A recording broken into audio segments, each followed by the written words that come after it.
അതെ, ഗവർണർ ഭരണഘടനാ വിരുദ്ധമായ രീതിയിൽ പ്രവർത്തനം നടത്തിക്കൊണ്ടിരിക്കുകയാണ്.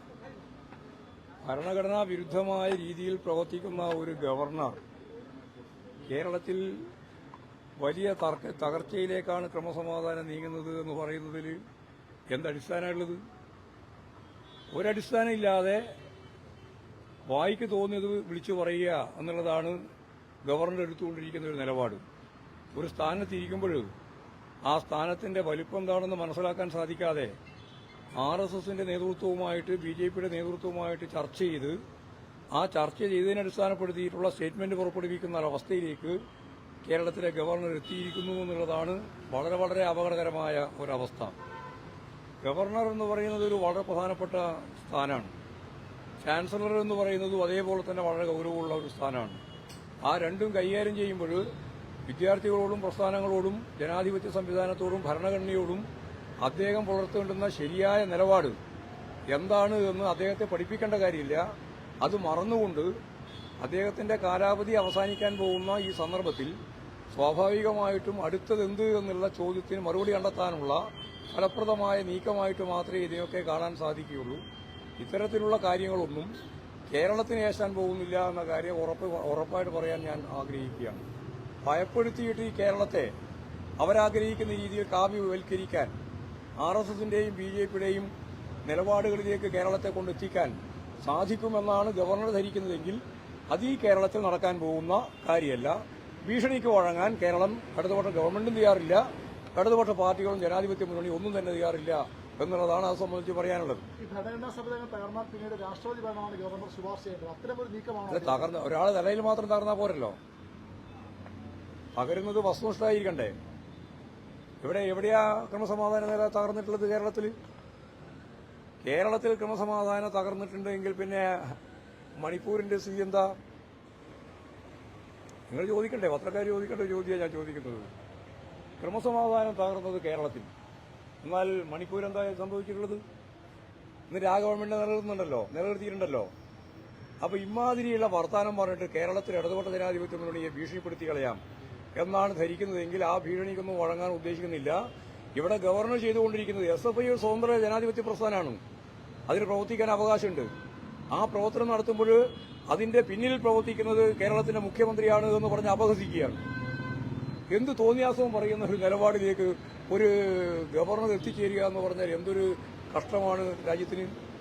അപ്പോൾ തികച്ചും തെറ്റായ നിലപാട് സ്വീകരിക്കുക, ജനാധിപത്യപരമായ മര്യാദകളൊന്നും പാലിക്കാതിരിക്കുക, കുട്ടികളെ ഉൾപ്പെടെ പ്രകോപിതമാക്കുക, എന്നിട്ട് സംഘർഷാത്മകമായ ഒരു സാഹചര്യത്തിലേക്ക് എത്തിച്ചിട്ട് ഇവിടെ സമാധാനം തകർന്നിരിക്കുന്നു എന്ന് പ്രചരണം നടത്തുക, എല്ലാം ഗവർണറുടെ മനസ്സിലിരിപ്പാണ്. ആ മനസ്സിലിരിപ്പ് കൊണ്ട് അതാണ് വസ്തുനിഷ്ഠ യാഥാർത്ഥ്യം എന്നുള്ള തെറ്റിദ്ധാരണ അദ്ദേഹത്തിന് വേണ്ട. കേരളത്തിൽ ഒരു ക്രമസമാധാന നിലക്കും യാതൊരു പ്രശ്നവുമില്ല. വളരെ ഫലപ്രദമായി ഇന്ത്യയിലെ ഏറ്റവും പ്രധാനപ്പെട്ട ക്രമസമാധാന നില ഉറപ്പുള്ള ഒരു സംസ്ഥാനം കേരളമാണ്. എന്നാൽ ഇവിടെ പ്രതിഷേധമൊക്കെ ഉണ്ടാവും. പ്രതിഷേധം വേണ്ടെന്ന് ഞങ്ങൾ പറഞ്ഞിട്ടില്ല. പ്രതിഷേധിക്കാനുള്ള അവകാശം, ജനാധിപത്യ അവകാശമുണ്ട്. ആ അവകാശം നിലനിർത്തിക്കൊണ്ട് തന്നെയാണ് പ്രവർത്തിക്കേണ്ടത്. അതിന് മുഖ്യമന്ത്രിയുടെ ആജ്ഞയനുസരിച്ചാണ് SFI പ്രവർത്തിക്കുന്നത് എന്ന് പറയുന്നത് തികഞ്ഞ തെറ്റായ ഒരു സമീപനമാണ്. അതിന് ഞാൻ പിന്നെ കുറെ പദങ്ങൾ ഉപയോഗിക്കുന്നില്ല. തെറ്റായ പറയുന്നത് പോലീസ് കാലിക്കറ്റ് സർവകലാശാലയിൽ ഈ SFIയുടെ ബാനർ കീറാൻ വേണ്ടി SP തന്നെ നേതൃത്വം നൽകുന്ന സാഹചര്യം അതൊരു ശരിയായ സമീപനമാണ്. SFI തന്നെ ആരോപിക്കുന്നത് ഗവർണർ അല്ല, ഗവർണർ ചെയ്തുകൊണ്ടിരിക്കുന്ന ഗവർണർ നേരിട്ട് ഇറങ്ങില്ലേ?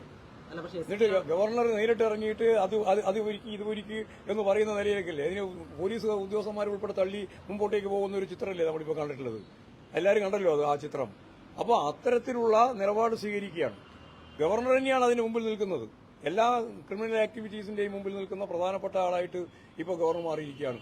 ഗവർണർക്ക് തോന്നിയതുപോലെ പറയുക. അതാണിപ്പോൾ ബ്ലഡി കണ്ണൂർ എന്ന് അദ്ദേഹം പറഞ്ഞില്ല. എന്തടിസ്ഥാനത്തിലാണ് പറഞ്ഞത്?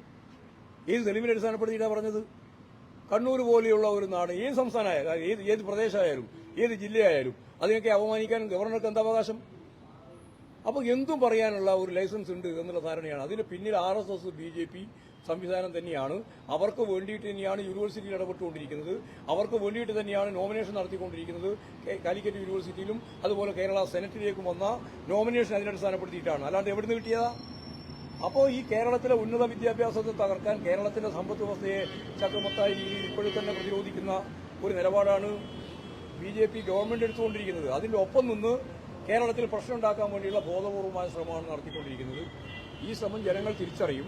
ഫലപ്രദം ഇപ്പോൾ കേരളം ഒന്നടങ്കം ഈ ഗവർണറുടെ ഈ കാഴ്ച കണ്ടുകൊണ്ടിരിക്കുകയാണല്ലോ. എന്തിനു വേണ്ടിയിട്ടാണ്? ഒറ്റ കാര്യത്തിന് വേണ്ടിയിട്ടാണ്. ഈ 2 യൂണിവേഴ്സിറ്റികളിലും ഈ വരാൻ പോകുന്ന യൂണിവേഴ്സിറ്റികളിലും ഇപ്പോൾ 2 വന്നത്. കാലിക്കറ്റ് യൂണിവേഴ്സിറ്റിയിലും കേരള യൂണിവേഴ്സിറ്റിയിലും RSSന്റെ സെനറ്റ് അംഗങ്ങളെയും പിന്നീട് സിൻഡിക്കേറ്റ് അംഗങ്ങളെയും തിരികെ കയറ്റാൻ വേണ്ടിയുള്ള ബോധപൂർവ പ്രവർത്തനമാണ്. ഇത് ജനാധിപത്യ വിരുദ്ധമായ നിലപാടാണ്. RSSന് വേണ്ടി ഹിന്ദുവൽക്കരണത്തിന്റെ ഭാഗമായിട്ട് നടക്കുന്ന പ്രക്രിയയിലേക്ക് ആളുകളെ എത്തിക്കാൻ വേണ്ടിയുള്ള ബോധപൂർവമായ പ്രവർത്തനമാണ്. ആ പ്രവർത്തനത്തെ ജനാധിപത്യ കേരളം ഒറ്റക്കെട്ടായിട്ട്, അത് ഇന്ന പാർട്ടിയൊന്നുമില്ല, എല്ലാ രാഷ്ട്രീയ പാർട്ടികൾക്കും ഈ നിലപാട് സ്വീകരിക്കേണ്ടി വരും. ഇന്നല്ലെങ്കിൽ നാളെ ഗവർണർ എടുക്കുന്ന ഈ ഹിന്ദുവൽക്കരണത്തിന്റെ പ്രശ്നത്തിന്റെ മുമ്പിൽ, വർഗീയതയുടെ മുമ്പിൽ ശരിയായ നിലപാട് ഈ കേരളത്തിലെ മതനിരപേക്ഷ ശക്തികൾക്ക് എടുക്കേണ്ടി വരും എന്ന് തന്നെയാണ് എനിക്കത് സംബന്ധിച്ച് പറയാനുള്ളത്. ഗവർണറുടെ ഈ ഭീഷണിയൊന്നും കേരളത്തിൽ ഏശില്ല എന്ന കാര്യം ഉറപ്പായിട്ട് പറയാൻ ഞാൻ ആഗ്രഹിക്കാം. അതൊക്കെ അന്നേരം നോക്കാന്നു. അതല്ലേ ഞാൻ നേരത്തെ പറഞ്ഞത്. മണിപ്പൂർ വന്നില്ലല്ലോ, അല്ലേ? 100 ആളുകളെ കൊന്നൊടുക്കിയിട്ട് ഒരക്ഷരം അങ്ങോട്ടും ഇങ്ങോട്ടും മിണ്ടിയില്ലല്ലോ. എന്നിട്ട് കേരളത്തെ ഭീഷണിപ്പെടുത്താൻ നോക്കുക.